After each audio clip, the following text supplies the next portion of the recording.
Olá, benditos e benditas, tudo bem contigo? Sábado à tarde, 3 da tarde, o horário do nosso Pega a Lição. Isso mesmo, e só pra gente começar, roda a vinheta.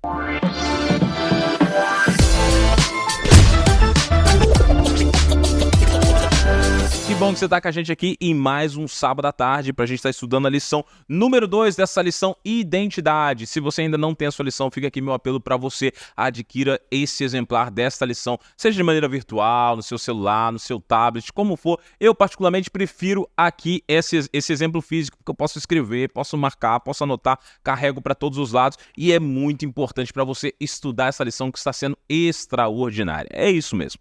E como você já sabe, nós estamos sempre juntos aqui com um time de peso. Estamos aqui com eles dois que estavam semana passada, estão de volta hoje aqui. Professor Gustavo, tudo bem? Seja bem-vindo, amigo. Boa tarde. Tudo bom, pastor? Muito obrigado por mais essa oportunidade e que possamos juntos crescer aqui no conhecimento da palavra. Maravilha, Gustavão. Já quero marcar contigo uma próxima oportunidade para você estar aqui com a gente, cara. Gostei da sua participação aqui. Vamos marcar um outro momento aí. Pastor Elias, meu amigo de longa data. Como é que você tá, meu amigo? Tá bem? Tudo bem, pastorzão? Tudo firme aí na rocha? Abraço, feliz sábado aí para toda a juventude da PAC. Tamo bem, graças a Deus. Que bênção, meus amigos. Que bom que vocês estão aqui com a gente. A gente tem uma mensagem hoje poderosa pra gente estudar aqui, mas antes deixa eu lembrar a galera o seguinte.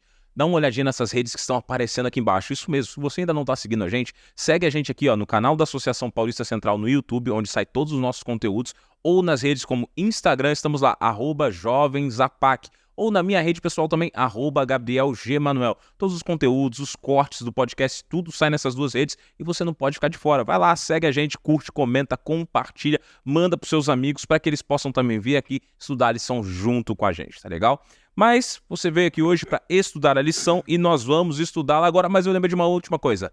Não se esquece. Agora nós estamos na Rádio Novo Tempo de Campinas, é isso mesmo. Às 3 da tarde nós estamos na Rádio de Campinas também. Se você não está com tempo de assistir aqui, pode ouvir lá ou no Spotify, onde nós estamos com o nosso podcast. Você também pode ouvir durante a semana, só colocar lá, Pega a Lição. E você vai ver que você vai ter um conteúdo maravilhoso para você estar estudando lá junto com a gente, tá bom? Então vamos iniciar rapidamente, meus amigos. E antes de iniciar, Pastor Elias, você pode orar para a gente?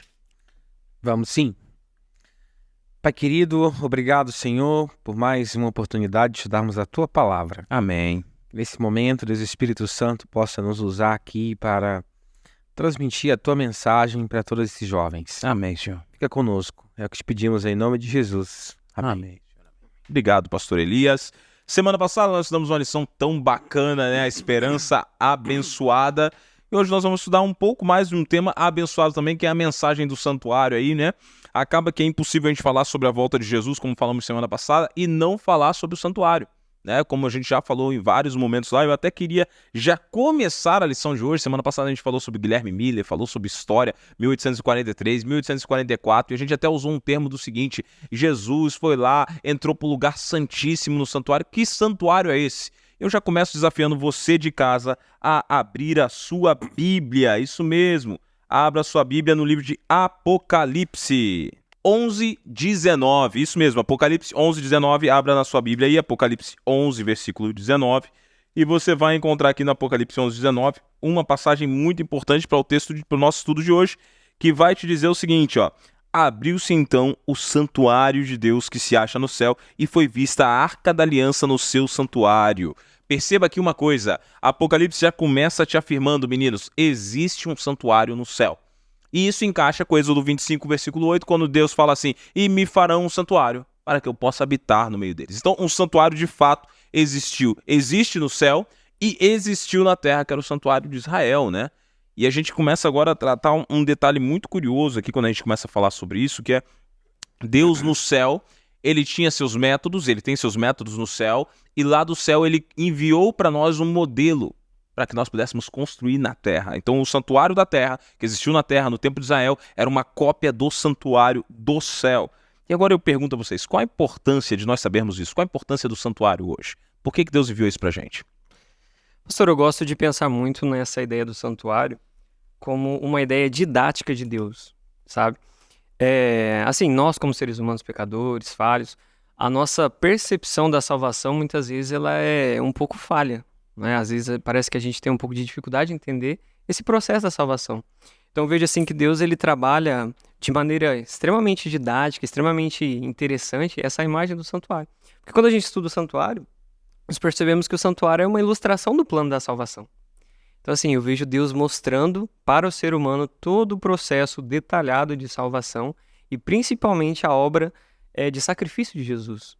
Então assim, eu vejo o santuário como uma importância no aspecto de Deus ensinando o ser humano e melhorando essa compreensão da salvação, sabe? A forma como ele se relaciona com o ser humano em relação à salvação. Então, professor, eu vou falar professor aqui agora, né, Gustavão? Então, professor, você que é da área, que é técnico dessa área, então é uma metodologia de ensino, é isso? Sim, eu enxergo justamente como isso.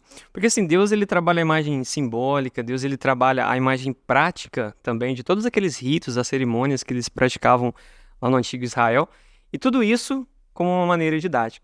Assim, nós que somos professores, nós entendemos assim que o aluno ele aprende de forma bem específica quando ele pratica o conhecimento.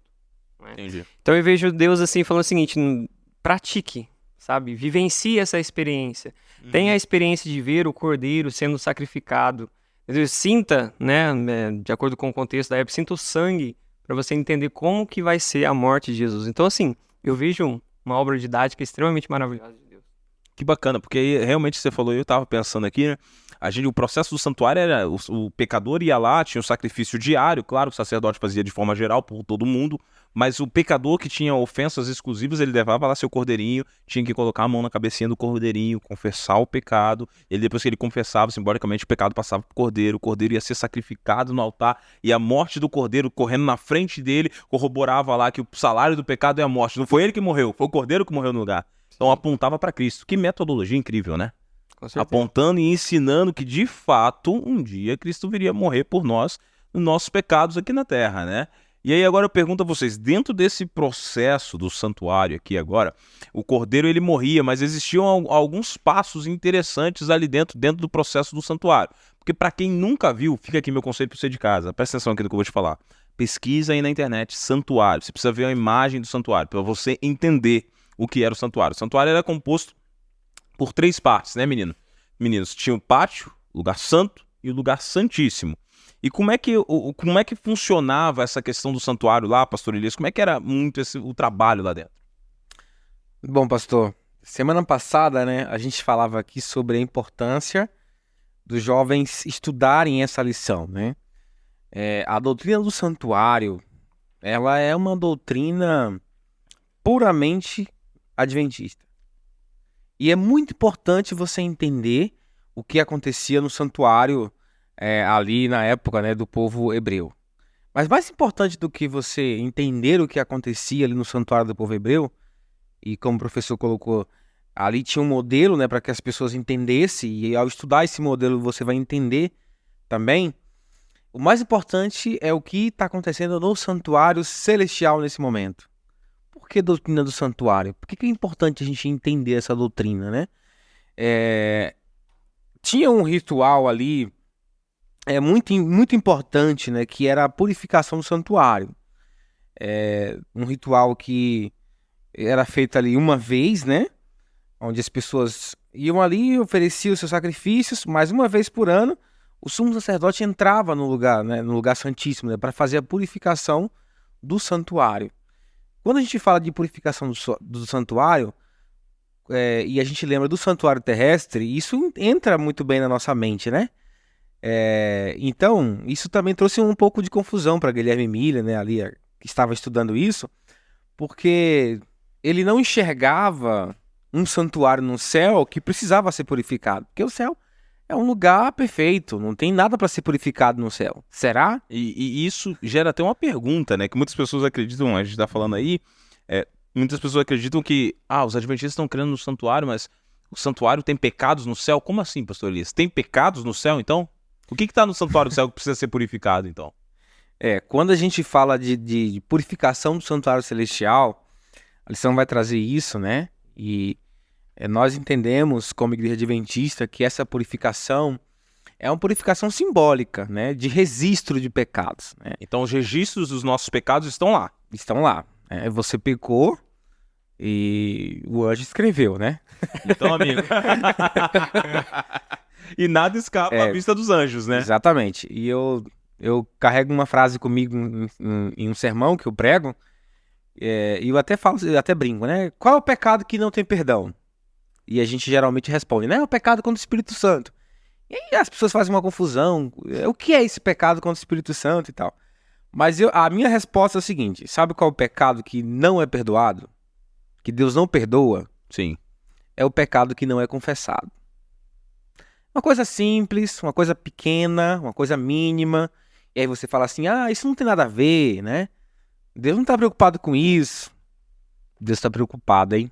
Se Deus deixou ali as orientações, Deus está preocupado. E fica registrado no livro do céu, né? E aí você vai vivendo a sua vida e tal, tudo mais, e você não pede perdão, aquele pecado ali fica registrado. Mas voltando aqui à questão da purificação no santuário, os registros dos nossos pecados, né, são feitos no céu. Mas essa purificação acontece em que sentido? No sentido de que Deus ele vai esquecer totalmente os nossos pecados? Não, porque Deus ele é Deus, ele não vai esquecer. Mas é como se nunca tivesse existido, né? Então, quando você pede perdão, é como se nunca tivesse existido o pecado. Ele Isso. perdoa e... Deus lembra, porque Deus é Deus, né? Ele não vai Sim. esquecer. Mas a metáfora, acho que até a metáfora Isso. que a Bíblia usa é que vou lançar nas profundezas do mar e jamais me lembrarei. Ou seja, ele sabe onde está, Exatamente. mas ele Isso disse, ó, me esqueci. Exatamente. Então é muito importante você entender a doutrina do santuário, porque você vai lembrar sempre que você tem alguém, assim como tinha o sumo sacerdote, intercedia pelo povo no santuário terrestre, e aqueles pecados, né, eram perdoados, eram esquecidos, né, o santuário terrestre era purificado. Nós temos um sumo sacerdote no céu, que é Jesus, né? Aquele sumo sacerdote ali, fazendo toda aquela cerimônia, era um símbolo de Jesus. E o que nós devemos lembrar? Que nós temos um sumo sacerdote no céu, né? Que aquele símbolo ainda é válido para nós hoje. Então, quando nós cometemos um pecado, quando nós erramos, quando nós pecamos, nós precisamos ir até esse sumo sacerdote, né? E aí Hebreus vai trazer a seguinte ideia de que Paulo ele fala assim, olha, que a gente pode chegar confiadamente junto ao trono da graça. Confiadamente. Essa expressão é fantástica. É fantástica, fabulosa, né? Você chega confiante, né? Vá tranquilo, né? Sim. Se você for ao trono da graça, você vai encontrar perdão, você vai encontrar purificação. É porque é o sangue de Jesus que purifica do nosso pecado, né? Como o professor colocou aqui, aquela metáfora do povo vendo o cordeiro sendo morto, o sangue sendo derramado, era uma figura de Jesus, né? Sim. Bem colocado. Eu acho assim, às vezes, né, quando o pessoal entra em contato com essa mensagem de pecado sendo registrado, de todos esses eventos, né, essas circunstâncias que nós vivemos estão tendo um lugar específico lá, às vezes as pessoas criam dentro de si um certo medo, não é? Só que assim, eu vejo nessas circunstâncias que nós estamos falando, a graça de Jesus. Não é que Deus ele tem registrado os nossos pecados para esfregar na nossa cara todos os nossos erros, né? Foi bom você falar isso, né? Eu Bem- sou de casa, eu tava pensando, meu Deus, imagina o tamanho desse livro. A gente não ia ter mais cara, né? Pois é, ué. Tanto esfregão que ia levar. E assim, eu vejo Deus, ele pesando, sabe, em uma balança, os nossos pecados com o sacrifício de Jesus.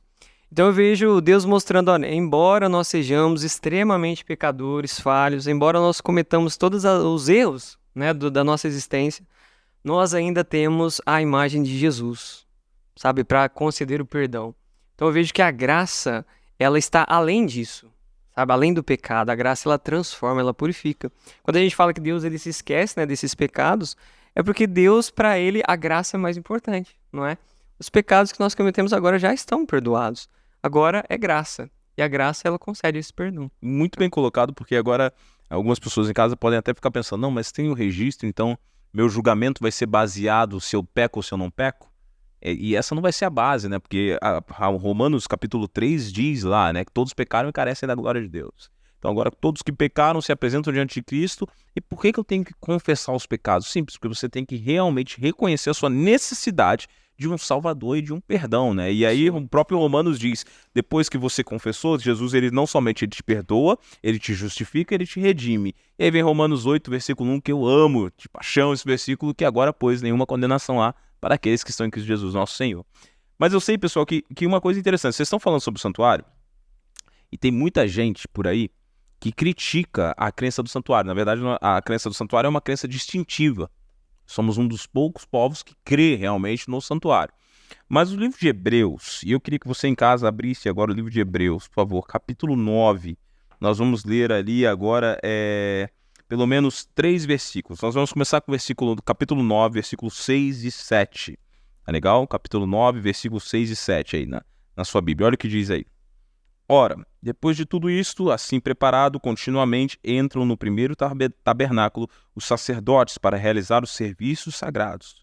Mas o segundo sumo sacerdote, ele sozinho uma vez por ano, não sem sangue, que oferece por si e pelos pecados de ignorância do povo, querendo com isso dar a entender o Espírito Santo que ainda o caminho do santo lugar não se manifestou. Então o primeiro tabernáculo continua erguido. Perceba aqui uma coisa nesse texto, muito importante. Esse texto de Hebreus faz uma referência ao trabalho do sumo sacerdote que uma vez por ano, no dia 10 do mês 7 do calendário judaico, se eu não me engano, no mês de Tishrei, ele entrava lá para fazer a expiação. Era o dia de Yom Kippur. Esse dia era um dia muito importante. Então, o dia de Yom Kippur é o dia da expiação dos pecados, o sumo sacerdote entrava. Tudo bem, até aqui está maravilhoso. Está comprovando aqui que existia um santuário na terra e tudo isso, acho que todo mundo que está em casa não concorda conosco. Existia um santuário na terra. Mas calma aí, e o santuário dos céus? E aí agora vem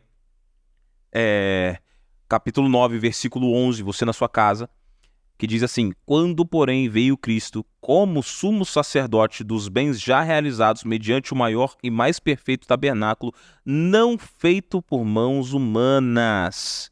Percebe aqui uma coisa aqui muito interessante. Cristo estava num tabernáculo que não foi feito por mãos humanas. Que tabernáculo é esse? Só pode ser o santuário do céu. Então aqui nós encontramos uma evidência clara de que existe um santuário no céu. Se a gente fosse continuar estudando o livro de Hebreus, a gente vai ver que lá na frente de Hebreus vai falar assim: e Cristo entrou num tabernáculo, no santuário, que não foi feito por mãos humanas. Então, mais uma vez, mais uma referência afirmando que Jesus ele está no santuário agora. E aí que Jesus está lá no santuário, o que ele está fazendo lá, pessoal? A gente já ficou claro na primeira lição que ele partiu do lugar santo para o lugar santíssimo. Começou a purificação. Vocês falaram dos registros aqui do pecado, né? Tá lá registrados. Existe um livro no céu. A Bíblia não chama de livro memorial, mas popularmente ele é conhecido como livro memorial, que é o livro das memórias de tudo que nós fizemos na terra. E lá no céu está esse registro que tem os nossos pecados. Então o que Cristo está fazendo pela gente agora? E aí? Essa obra é uma obra específica de intercessão, não é? E sempre quando nós pensamos nessa obra de intercessão, eu vejo Jesus apresentando a Deus o seu sacrifício em nosso favor. Porque assim, quando nós estudamos todo o contexto bíblico sobre pecado, nós entendemos, né, que o ser humano, a partir do momento que ele se tornou pecador, ele precisava morrer, não é? Só que Jesus ele vem como um substituto. Ele morre em nosso lugar para que nós pudéssemos viver eternamente. Então assim, eu vejo todas as vezes em que nós pecamos, Jesus apresentando o sangue dele, intercedendo por nós, pelos pecados que nós cometemos e dizendo: olha, ele pecou, ele confessou, ele se arrependeu, e o meu sangue é maior do que esse pecado, né? Então essa obra de intercessão, eu acho que ela é extremamente importante dentro desse contexto que nós estamos falando. Então Jesus no céu está intercedendo pela gente, tomando o nosso lugar. Eu gosto de pensar no seguinte, né? Existe uma palavra aqui que ela se aplica a essa situação. O Cristo lá no céu está intercedendo por nós. A Bíblia diz que ele foi a oferta, o sacrifício, ele é o sumo sacerdote, ele será o juiz no final, no juízo. E eu gosto de pensar no seguinte agora. Quando a Bíblia diz que Cristo no céu está intercedendo, justificando a cada um de nós, o que significa tornar justos, nessa intercessão agora, Cristo, ele basicamente, ele toma o nosso lugar. De que maneira? Vou contar uma metáfora para vocês entenderem melhor. Eu conto essa metáfora pelas igrejas aí afora. Imagine o seguinte, vamos imaginar, Gustavo, você acabou de conhecer o Elias, tem quanto tempo? Uns 6 meses, talvez? Uns 7, 8 meses. Uns 7, 8 meses, né? São amigos agora, estão trabalhando junto, bacana, conheceu o Elias. E conhecendo Elias lá, pastor Elias chega e oferece para você um plano maravilhoso, magnífico de trabalho. Só que esse plano acontece na seguinte maneira. Elias agora está trabalhando aqui na obra, mas ele com a esposa estão querendo abrir um negócio por fora. E nesse contexto, você já deixou a obra, já virou gerente do Banco do Bradesco. E sendo gerente do Banco do Bradesco, a sua assinatura pode liberar um empréstimo de milhões de reais. Correto? Então, Elias monta um plano, abre lá, vai lá no banco. Ô, Gustavão, quanto tempo que eu não te vejo, amigo, e tal. Tudo mais aqui, tá aqui o meu plano de trabalho. Eu e minha esposa estamos precisando de um empréstimo de 10 milhões de reais. Aí você olha, nossa, Elias, 10 milhões? Você empresta, Gustavo?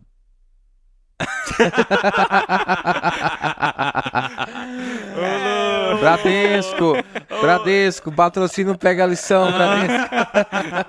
Muito bem. Depois de uma conversa apurada, o Gustavo diz assim, não vou emprestar agora não, Elias, tá difícil, preciso de mais garantias e tal, tudo mais, beleza. Passou mais um mês, o Elias volta lá. Passou 2 meses, o Elias voltou lá. E depois de uma certa insistência contigo, consideração à amizade, ainda que breve, de 8 meses, você fala assim, poxa, vou confiar nele. Vamos assinar. Aí você assina e libera aquele empréstimo de 10 milhões para o Elias. No outro dia tá na conta.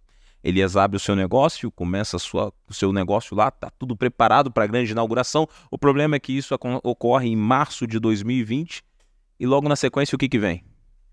Lockdown, pandemia. O negócio não abre, não funciona, não consegue render nenhum dinheiro. O trato que ele tinha contigo era pagar 1 milhão por mês, para se pagar aí, quem sabe, em 12 meses, dependendo dos juros. E na primeira ele já não consegue. Você ficou feliz? Nem um pouco. Segundo mês, o Elias também não conseguiu pagar. Terceiro mês, quebrou o negócio já. Os fornecedores estão em cima e você tá lá chateado. Não perdeu o emprego porque o dono do banco lá é teu parente que manteve você no lugar lá e tal e tudo mais. Beleza. Mas o Elias já não atende suas ligações, você tá preocupado, já não tá dando tão certo. E assim, o Elias agora, por fim, quebrou, ficou ali endividado, assalariado. Um assalariado consegue pagar uma dívida de 10 milhões? Impossível, né, amigo? E nos juros do Brasil, a dívida vai só subindo. O que eu quero dizer com isso? Se tornou uma dívida impagável. Um dia o Elias descobre que ele tem um parentesco com o Neymar Júnior. Neymar tem dinheiro, galera? Sim. Aí sim, hein? Aí, ó, só no contrato dele agora no novo time, 400 e tantos milhões por ano. Aí olha aí que maravilha. E aí no encontro da família ali, o Neymar conversando com o Elias, o primo perdido de tantos anos, o Neymar propõe o seguinte, Elias, o que eu posso fazer pra te ajudar, cara, pra melhorar a sua vida? E o Elias, opa, tem uma coisa que você pode fazer por mim. Tô com uma dívida assim, assado. Um mês de salário já resolve o problema. Um mês de salário já resolve o problema. No outro dia, aparece o Elias no banco do Bradesco com o Neymar e você tá lá, gerente. De repente você vê o Neymar chegando, qual é a sua primeira reação? Aquele sorriso, né? Neymar tá na minha agência, tá acontecendo. E o Neymar chega pra você e fala assim, queria fazer uma conta conjunta com o Elias. Você rapidamente olha pro Elias, você aceita? Aceita. Vamos imprimir esse negócio, assina. De repente a conta conjunta foi feita, a dívida do Elias foi o quê? Paga e o crédito. Baseado nele ou no Neymar? Neymar.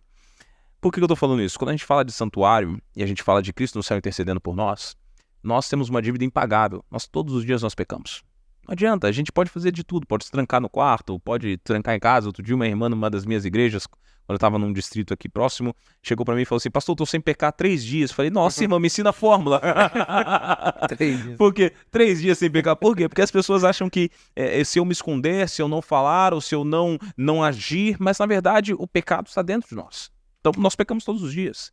Só que agora, quando nós nos apresentamos diante de Deus, Cristo intercedendo por nós, Cristo, nosso justificador, Cristo, nosso juiz, quando nós o aceitamos, ele diz, olha, Senhor, eles têm pecado, eles são falhos, mas agora eu vou justificá-los, porque eles me aceitaram. Então agora, baseado no crédito da cruz de Cristo, eu sou salvo, eu me torno merecedor do céu. Não porque eu tenho mérito, mas porque agora eu tenho uma conta conjunta com Jesus. Eu me reúni com ele. Isso é intercessão, né, Gustavo? É Cristo, ele se reúne comigo e pelo mérito dele eu posso entrar no céu. Minha dívida foi paga por ele. O crédito que eu recebo não é meu, é dele. É tudo de Cristo. E aqui fica a importância da gente fazer uma conta conjunta com Cristo e aceitá-lo todos os dias. Essa é uma importância do santuário. Por quê? Porque agora quando ele intercede no céu, o julgamento não é se você é bom ou é mal. Porque mal todos nós somos. O julgamento é se a gente se entregou ou não se entregou, né? E isso é crucial.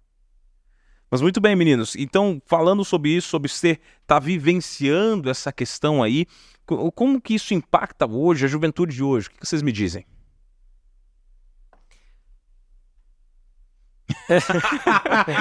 Vai um de cada vez, vai um de cada vez.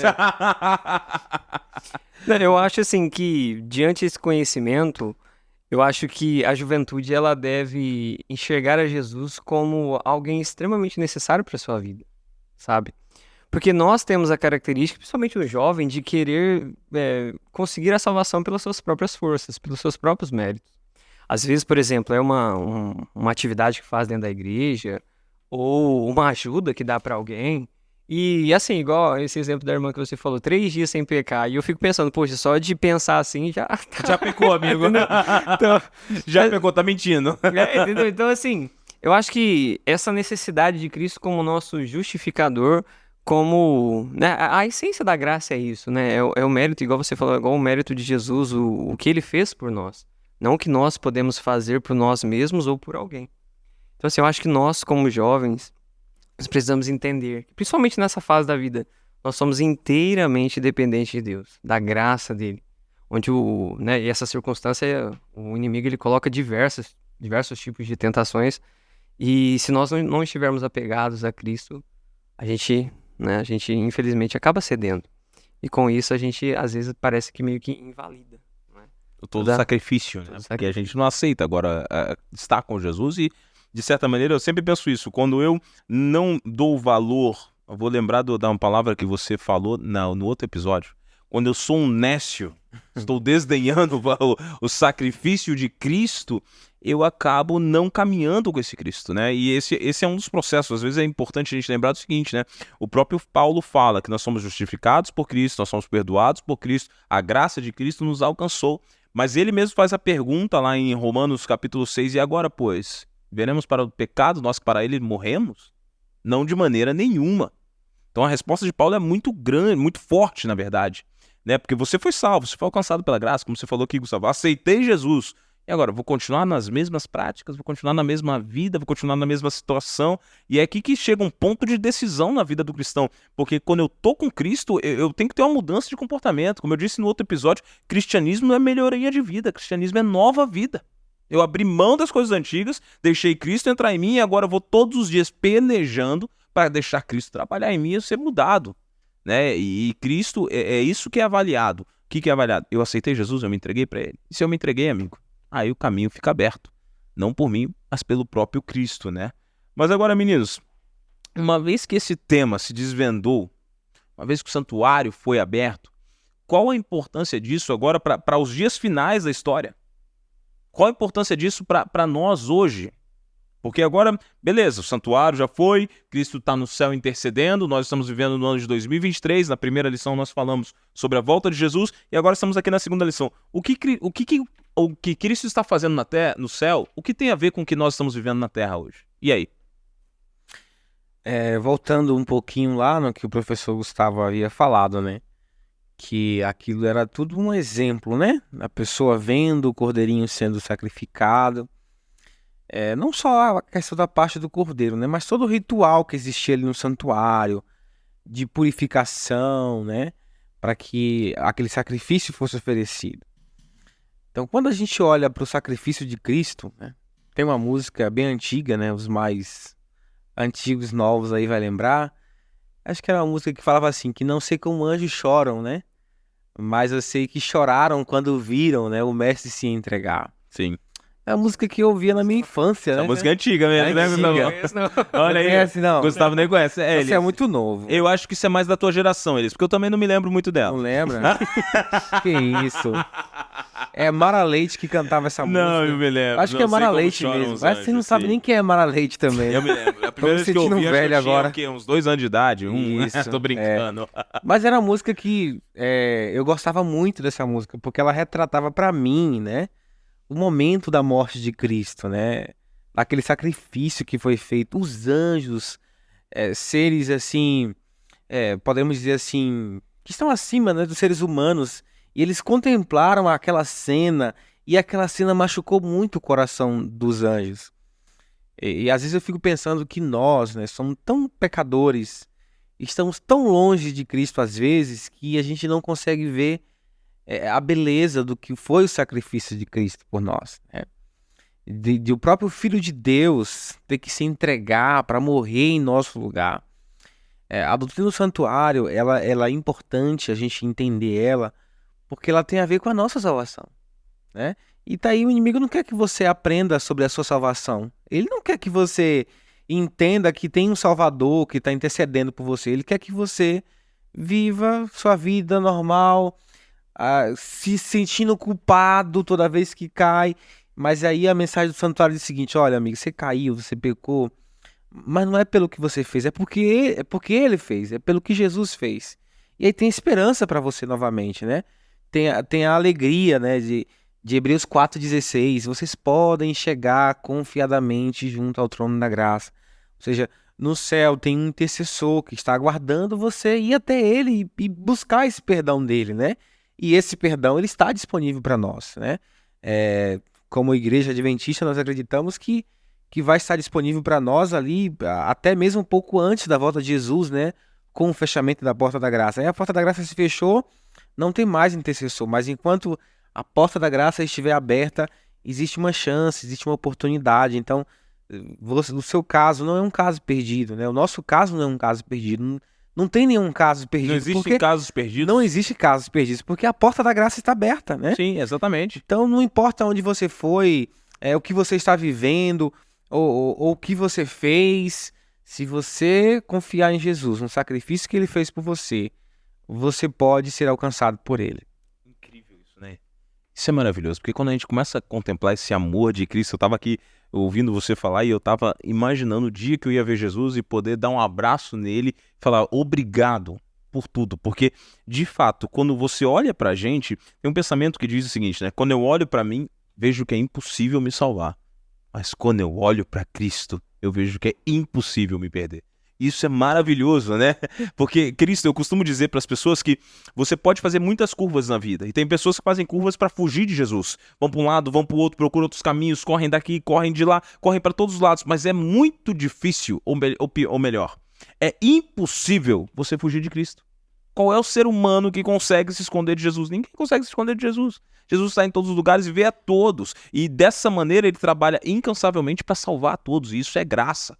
Qualquer ser humano que se perder, vai se perder porque decidiu abertamente rejeitar a graça divina, né? Porque a graça divina é aquela que alcança qualquer ser humano e não existe pecado imperdoável, exceto aquele que não é confessado. De que maneira confessado? Quando eu não reconheço que sou pecador. E é bom a gente trabalhar esse conceito aqui, porque é o seguinte, né, pastor? A gente percebe o seguinte, tem pessoas que estão pensando em casa assim, pastor...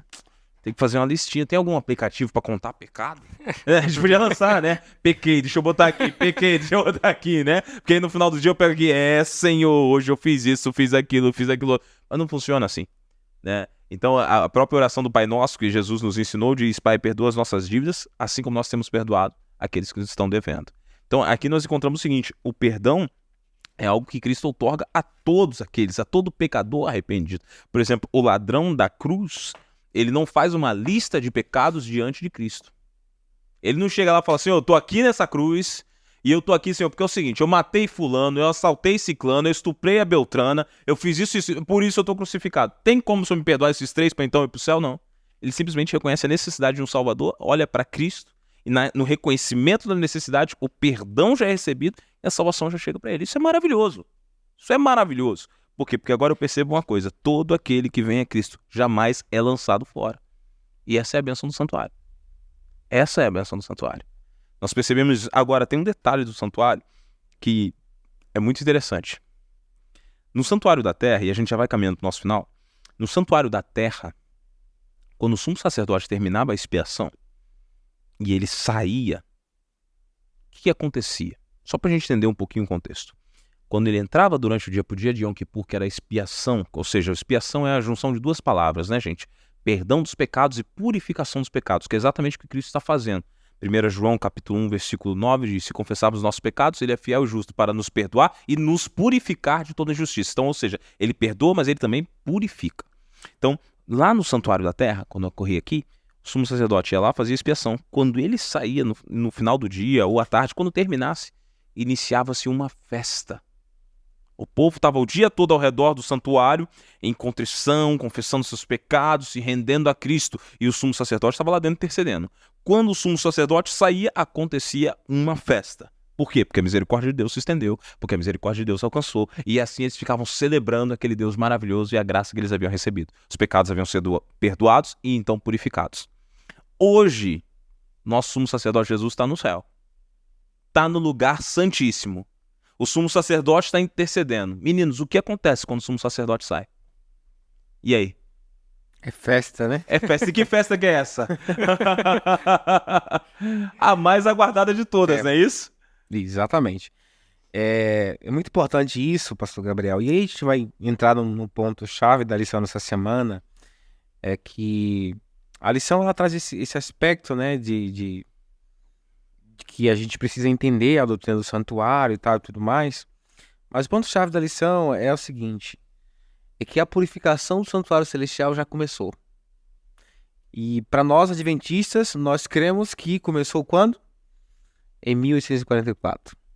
É a data que Guilherme Mille coloca como sendo a volta de Jesus. Na verdade, o entendimento correto seria o início da purificação do santuário celestial.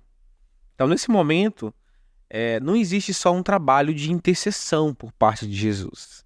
O trabalho de intercessão é aberto, a salvação está disponível para todos, mas já começou-se o processo de purificação, né?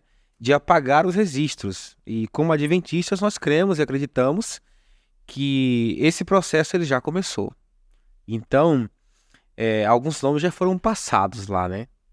E então é importante também entender que se você não está preparado, né, nesse momento, né, do dia da expiação, né, se tinha alguém lá que não estava preparado, né, ficava de fora da festa. Ficava de fora da festa, exatamente. Então, assim, precisa estar em dias, precisa estar com os pecados confessados. Precisa. Porque se estiver passando o seu nome nesse momento de purificação e abrir seus livros, seu nome aparece lá e tem pecado registrado, tem coisa que você fez, você ainda não pediu para pagar de lá, aí você fica de fora da festa.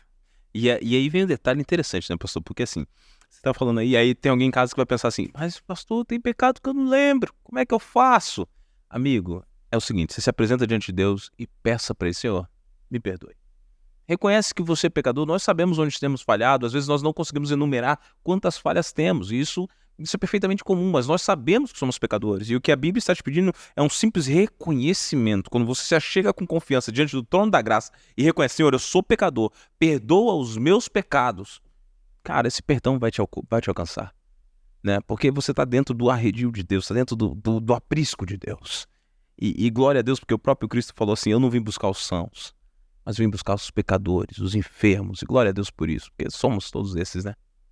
Exatamente. Somos todos esses. Um símbolo muito importante que existia, né, do santuário terrestre, né, em relação ao sumo sacerdote. Só ele entrava lá. Só ele entrava. Só ele entrava lá.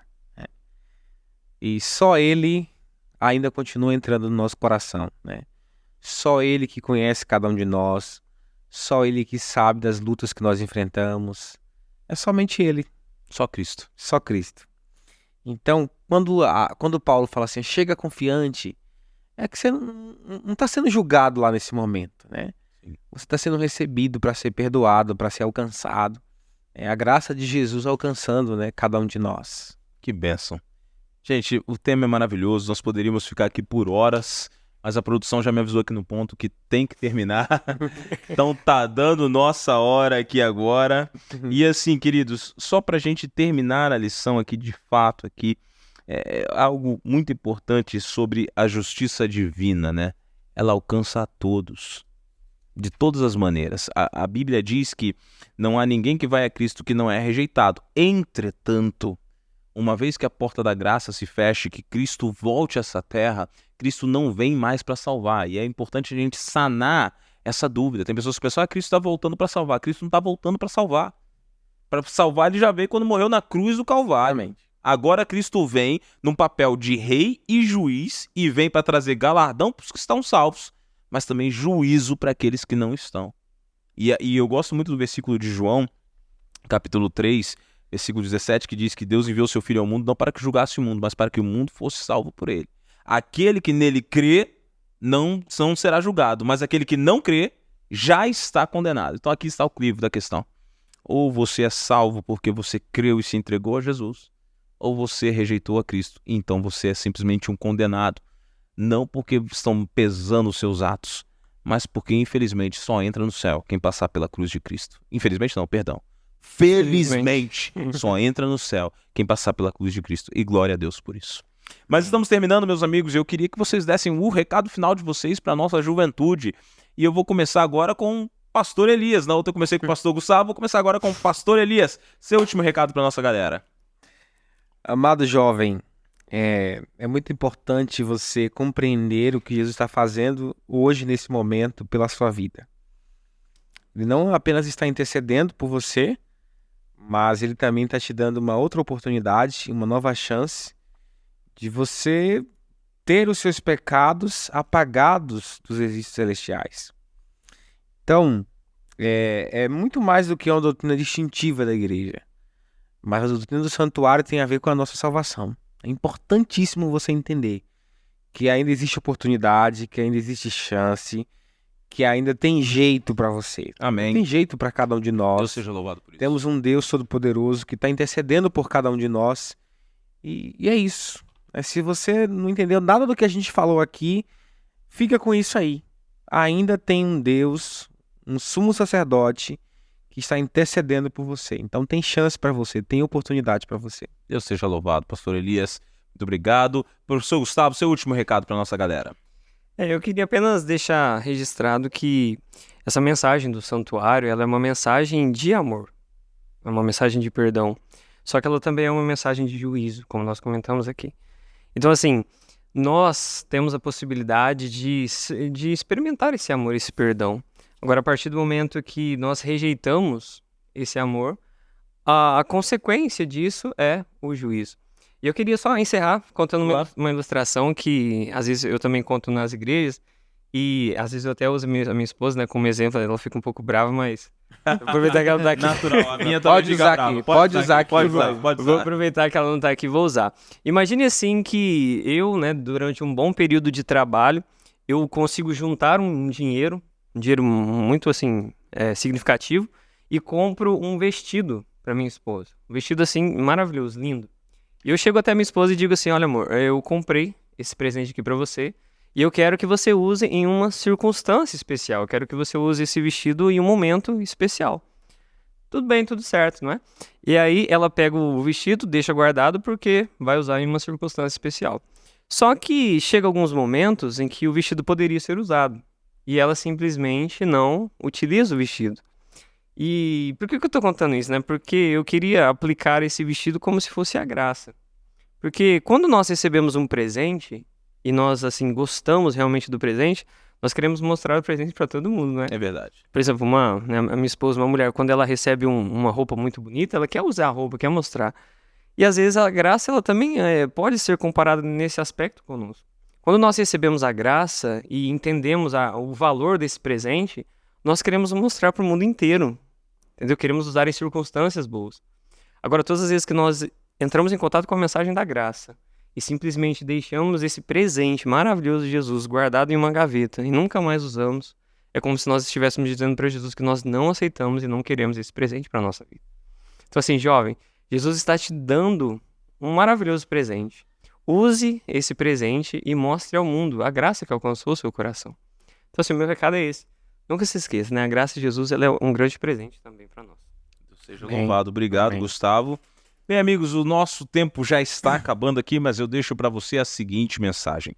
O Cristo que morreu ressuscitou e a oferta foi cumprida e ele agora virou sumo sacerdote no céu, está intercedendo por nós e expiando os nossos pecados, ou seja, purificando todos os registros, dando oportunidade de salvação a cada um de nós. E esse Cristo voltará como rei, com o cetro em suas mãos, para trazer o galardão para aqueles que o amam. O que significa que hoje, enquanto ele está intercedendo por você, existe tempo de oportunidade e de salvação. Você não pode perder mais tempo.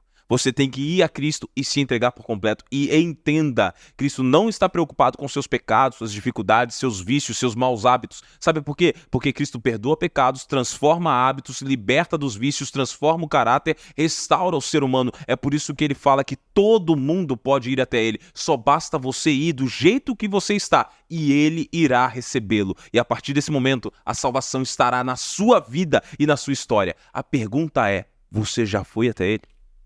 Você já se entregou? Se você ainda não se entregou, chegou o momento de se entregar, porque a salvação está à sua disposição hoje. Eu não disse nem ontem, nem amanhã. A salvação está à sua disposição hoje. Então não perca mais tempo. Vá até Jesus, se entregue por completo e tenha a paz e a tranquilidade de um cidadão dos céus que, apesar de viver na terra, tem a certeza de que em breve Jesus voltará para buscá-lo. Que Deus abençoe a cada um de vocês que está aqui nos assistindo. Nós já vamos terminando e agora eu vou pedir ao professor Gustavo que faça a oração final. Oremos. Pai querido, muito obrigado porque hoje nós entendemos mais uma vez que o Senhor se sacrificou para que pudéssemos viver eternamente ao seu lado. Amém. Obrigado, Senhor, porque isso é um grande presente que nós recebemos. E só podemos ser considerados justos hoje porque o Senhor morreu por nós e nos concede a salvação. Amém. Nos ajude, ó Deus, a vivermos uma vida de acordo com a sua vontade, para que nós possamos também demonstrar ao mundo essa graça que transforma a nossa vida. Amém. E que por meio da nossa transformação, o mundo possa ser transformado também. Amém. Que possamos ser uma grande luz de esperança na vida das pessoas. Amém. É isso que te pedimos, em nome de Jesus. Amém. Deus abençoe a todos. Meninos, muito obrigado. Foi um privilégio estar aqui com vocês em mais episódio. Você de casa já sabe, todos os sábados às 3 da tarde nós nos vemos aqui para o Pega a Lição. Fiquem com Deus, um grande abraço. Valeu!